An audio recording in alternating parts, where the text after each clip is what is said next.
പ്രഭാഷണം തുടരാണ്ട. നമ്മൾ ആരും ചിന്തിക്കാത്തൊരു വിഷയം പറഞ്ഞു. അതായത് നമ്മൾ ഇപ്പോൾ ഒരു കണ്ണാശുപത്രി പോയാൽ നമ്മൾ ആ ചെക്ക് ചെയ്യുന്നൊരു മെഷീൻ ഉണ്ടല്ലോ, താടി ഇങ്ങനെ വെച്ചിട്ട് ചെക്ക് ചെയ്യണ മെഷീൻ. ആ മെഷീനിൽ ഒരു കണ്ണിന് സുഖമില്ലാത്ത ഒരാളെ ചെക്ക് ചെയ്തിട്ട് അത് യാതൊരുവിധ ക്ലീനിങ്ങും ഇല്ലാതെയാണ് അടുത്ത ആളെ കയറ്റി ചെക്ക് ചെയ്യുന്നത്. അപ്പോൾ എൻ്റെ ഒരു ഫ്രണ്ടിന് പറ്റിയത് ഇങ്ങനെയാണ്. അതായത് കണ്ണ് ടെസ്റ്റ് ചെയ്യാനായിട്ട് പോയതാണ്.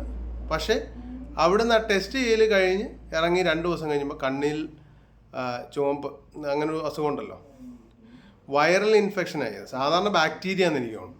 ഇതിപ്പോൾ 1 മാസത്തിലധികം റെസ്റ്റ് വേണ്ട ഒരു അസുഖമായിട്ട് മാറിയിരിക്കുകയാണ്. അത് ആ ഫാമിലിയിൽ ഒരു 10 പേർക്കെങ്കിലും വന്നിട്ടുണ്ട്.